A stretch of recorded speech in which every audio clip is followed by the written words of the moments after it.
It's been quite the off season for Kim Caldwell and the Lady Vols basketball program. Been a minute since I've talked to Lady Vols basketball, but this has been one of the more fascinating off seasons that I have ever seen in a program. When you lose your entire team to either graduation or the transfer portal, that's pretty wild.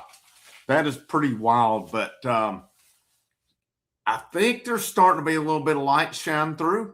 You guys can, feel free to disagree with me on that if you want to on it. Of course, the whole team hit the portal that didn't graduate on it. And then it came down to it was Jada Civil is the last one to go in. Olivia Edwards then asks for her release from it.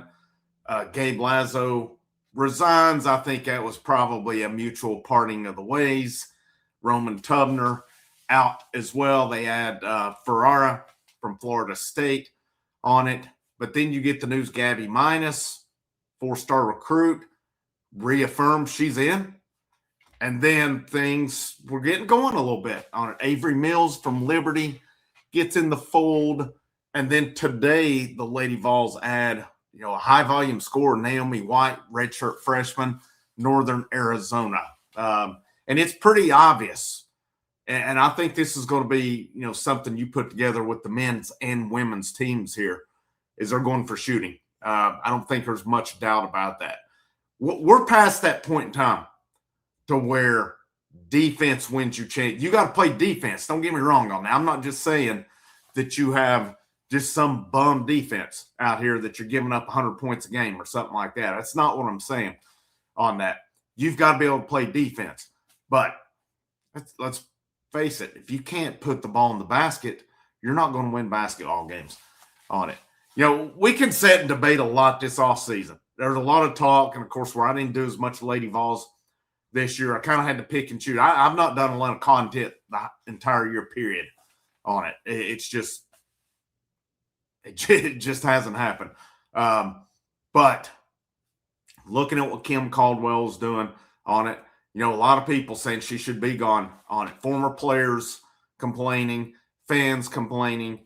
But there's some that's saying that also maybe this needed to happen on it. And let's face this as well.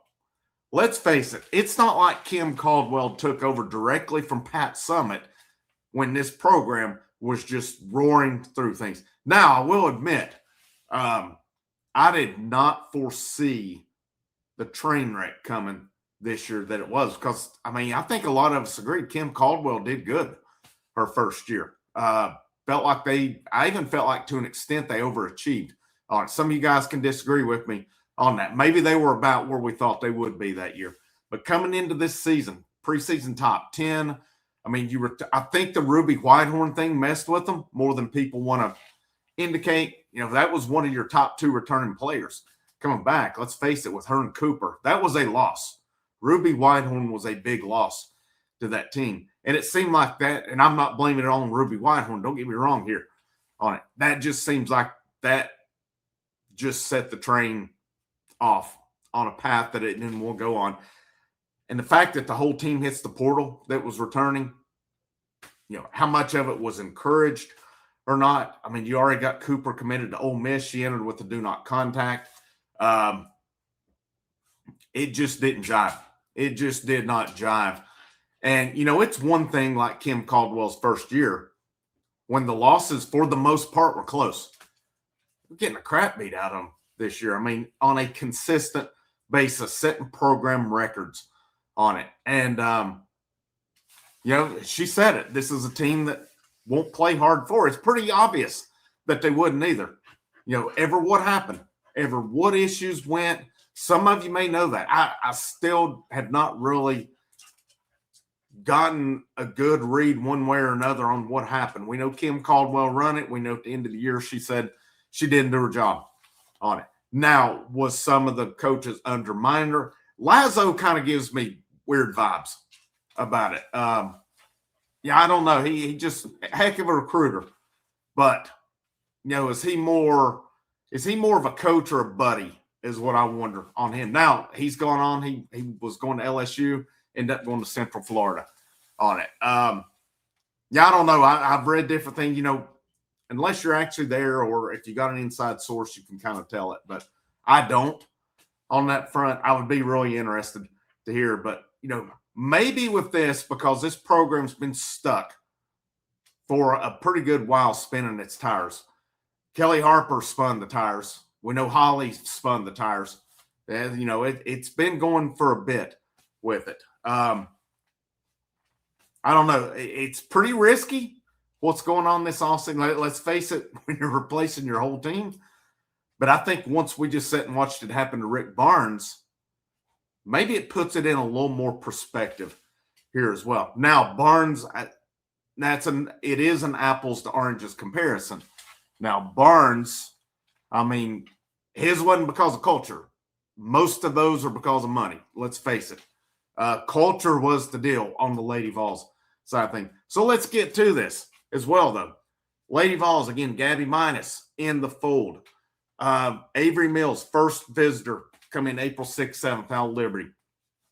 So, let me get back where I was on that one here with her.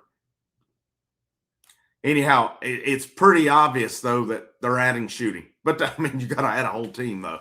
But Mills averaged 15.3 at Liberty, 42.7 on three-pointers, first team Conference USA. They've had two visitors. They're 2 for 2 on them right now. That's Avery Mills, who's in the fold. I'm trying to see how many years I've totally missed that one. Naomi White has 3 years remaining. Naomi White started at Grand Canyon, transferred to Northern Arizona this year. Says she set records for single season scoring and three-pointers made. Big Sky Freshman of the Year, 20.8 points per game. She was 36.5% on three-pointers. One game she made 9 of them. Again, it's pretty crazy. But they've got 3 guards in the fold. And then, if you look at it as well, this is according to I'm trying to find it here. This is what they've got scheduled on it. Talia Goodman has put some of it. Brent Hubbs, Austin Price, VolQuest.com have added some names. They've confirmed some of them through Goodman. Layla Reynolds from Florida is scheduled to visit April 10th. Mackenzie Nelson from Virginia Tech, April 10th. Again, this is per Talia Goodman, but confirmed by Brent Hubbs, Austin Price, VolQuest.com. Riley Tierkoff from Georgia. If I'm not mistaken, she played at Wake Forest at one point. She is one that they're saying Tennessee's kind of looking at there as well. Can they get her in? Said she scored 15 points against the Lady Vols, and they played this past season. Jordan Lee from Texas, Tilda Trigger, NC State, Kaylin Gilbert, LSU. That's the names right now that are mentioned. And obviously, when you got to replace a whole team, there's going to be more names than that also. You've got 3 in the fold right now. You've got a long way to go on this one. But I don't know. Part of me says if you hit things right on this, you can right the ship if you're Kim Caldwell. She's obviously got Danny White's support on it. And, I don't know. I don't know that answers this offseason after – obviously, to me, it's pretty obvious. Danny White and her have met. I think this has probably been discussed probably as much as it can be discussed on it. And, to me, she's apparently presented a very good plan that she has in place to get this turned around. Or else Danny White, I think, would have been warranted in making the change. And I don't think you can just keep making changes all the time and stuff. People say, well, Kim Caldwell's system fit in the SEC. It remains to be seen on it. It wasn't that bad in year 1. Man, I really thought year 2 with the players she brought in that it would work, and it just didn't.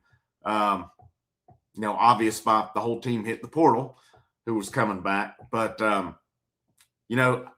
I don't know. Again, it put it in a little more perspective for me. Again, apples to oranges reasons, but once Rick Barnes pretty much whole team hit the portal, other than 3 and Ament's going to go pro, that's a given, I think. That puts it in perspective. It's just a different day and age right now as well. And there's nothing to say that there wasn't some of these offered pretty good money hit the portal behind the scenes either. But it may not matter on that accord with the Lady Vols because they all left on it. And, if it's the case that they wouldn't play and they quit on her all the time, it's the best thing happen on it. And whether it was Kim Caldwell, whether it's somebody else that was in as a coach, a quitter is a quitter on it. I'm trying to mince my word. A bad attitude is a bad attitude with it. It is what it is.